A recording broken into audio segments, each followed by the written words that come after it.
L'activité sismique est répartie le long des failles, zones de rupture dans la roche, en général à proximité des dorsales, frontières entre les plaques tectoniques. Ces immenses plaques se frottent, entrent parfois en collision, s'enfoncent l'une sous l'autre. De l'énergie est accumulée le long des failles. Lorsque la limite de résistance est atteinte, il y a rupture et déplacement. L'énergie accumulée est libérée, un séisme se produit. Après la secousse principale, des répliques se produisent. Elles correspondent à des réajustements des blocs voisins de la faille. Ces frictions provoquent des secousses quasi permanentes, généralement imperceptibles par les humains. Les zones sismiques les plus actives dans le monde sont situées en Asie, au Proche-Orient, en Afrique du Nord et en Amérique. L'échelle de magnitude de moment est aujourd'hui souvent utilisée pour mesurer l'énergie dégagée, à la place de l'échelle de Richter.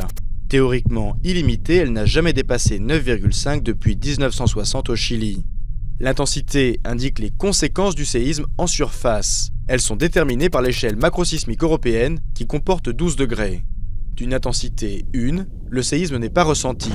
Le niveau 12 correspond à une modification totale du paysage. Par la suite, les phénomènes induits peuvent être, entre autres, des glissements de terrain, des avalanches ou des tsunamis.